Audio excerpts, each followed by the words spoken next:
Hey guys, Matthew Ewing with Design and Engineering here.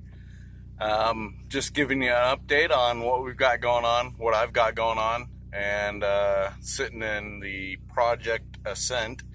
It's a Hyundai Accent that has received the design and engineering attention of myself and a couple other individuals. Um, Wanted to go through a couple of things. My dad actually sent me a book a couple days ago called Jerry the Seagull that really got to me and was actually pretty profound. If you haven't read it yet, pick it up. It's a quick read, pretty insightful and inspiring, and yeah, it's a good book. So back to why I'm here today.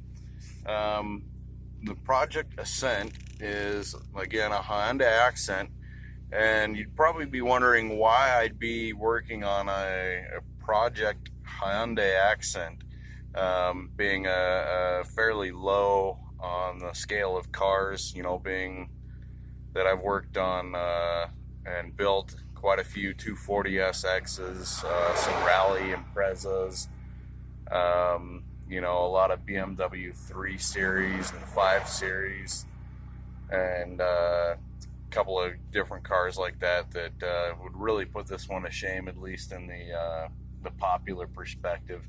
And if you read the Jerry the Seagull, it'll kind of give you an insight into why I think that's pretty funny coming up now. But what I've got going on in this car is one, I got it kind of on a bad trade. Got the low end of the deal, and at least that's what I thought at the time. And I was trying to, come up with ways to feel better, I guess, about the trade. And with my automotive experience, I figured, there's probably a lot of potential in this car, even though it's feeble. And being an engineer, we all like challenges.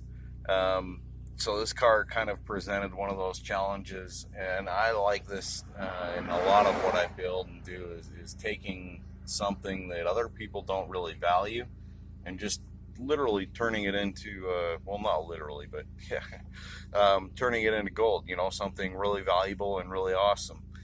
Um, so this Hyundai Accent, again, I got it on a bad trade, wasn't feeling too good about it, and then got a Honda Civic Del Sol with some parts on it that I was thinking, with a little bit of work, I could engineer those to fit in this car and do some of the same things. And then it just kind of started to snowball from there. One of the first things I did was I built a strut stabilizer bar. It's just an easy metal fab project, and it's really a prototype right now, but the one that's sitting on it didn't really improve too much. It improved the handling a little bit in tight corners, stiffened up some of the turns a little bit. One of the things that did make a big difference, I did recently, and this is kind of back to my environmental engineering and, thinking forward and thinking progressively. It brought up a couple things in my mind about how engineers and people that put these vehicles together learn over time. And something I learned was this car has two catalytic converters, one in the exhaust manifold and one post-exhaust manifold catalytic converter. So that's two catalytic converters. And I've been noticing the car just really seemed to have a lot more bottom end power and not a whole lot of top end. It really lagged at the top end, especially when it was switching over into its second cam lobe, being a variable valve timing automobile. So I started investigating, and I took the exhaust manifold off yesterday, which has the catalytic converter welded onto it. And that exhaust manifold, the cat in it, had actually disintegrated and melted and gone into the second cat and had actually clogged up that cat. Now, if you want to see what's happening there. It's creating a lot of back pressure on the engine, which is going to decrease life. It's also really horrible on my gas mileage and performance.